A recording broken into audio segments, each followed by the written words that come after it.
Welcome to DeHaven Family Farm. That was the maiden voyage of our kind of homemade round bale to small square bale re-baler project.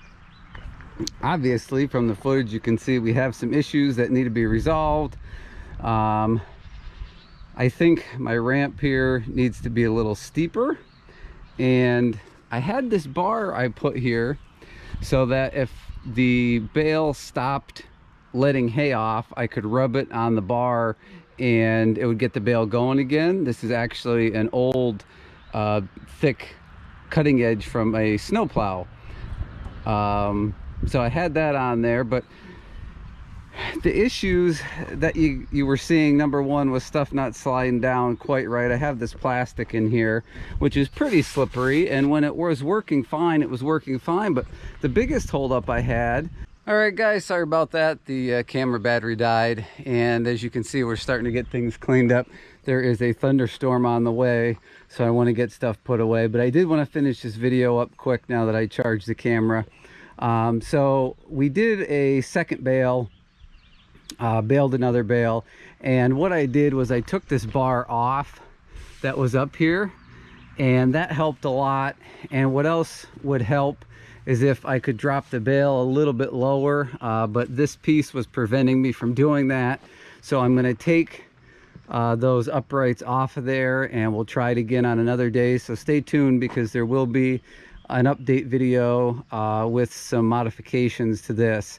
And you may be wondering why I'm doing it this way.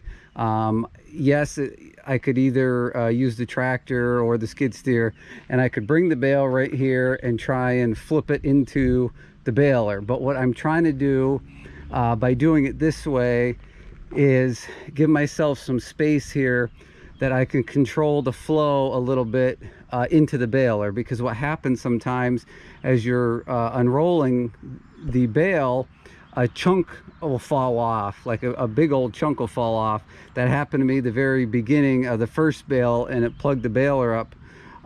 So what I'm trying to do is buy myself some time and space so that if I see a big chunk start to fall down, that I can quick get out and slow the flow in there, and I'm not plugging it up. So that's one of the challenges I'm still dealing with. I don't think I will need the bar at all, so we're just taking that right off. But I still need to be able to try and control the flow a little bit into the baler. So again, some modifications coming up. Other than that, it worked pretty well.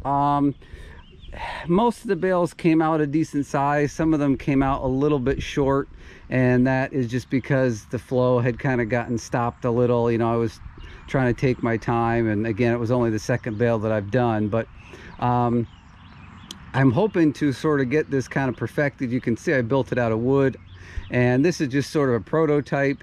I'd actually like to have something built with steel, but of course, any guys who fabricate know that once you start trying to take steel apart and re-weld and whatnot, it's a lot more time consuming than just taking a couple lag bolts or some screws out and adjusting things a little bit. So that's why this is made out of wood. And I did start to say, I think when the camera died before, I have this plastic in here that I got from a big box store just to make this smooth. Obviously, if this was steel, then it would flow nicely.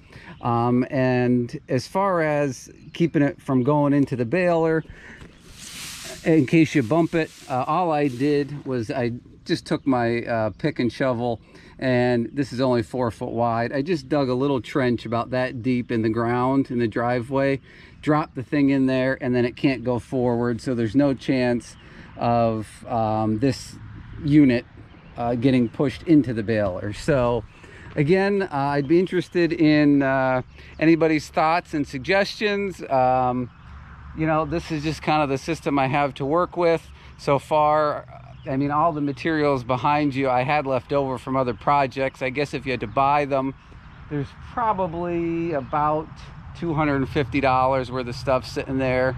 So all total, I have roughly $2,500 into the bale spin-off, the thing that turns the bales. And again, if you had to buy this wood, so it's pretty cheap compared to what re-balers cost and things. So I'm just trying something a little different. Anyway, suggestions, comments down below, I appreciate them. Thanks for watching, guys. Stay tuned because there will be some updates on this after I make some modifications. We'll be baling some more hay and seeing how it works. So hit the subscribe, thumbs up please on the way out. Thanks for watching this video, and I hope to see you on the next one.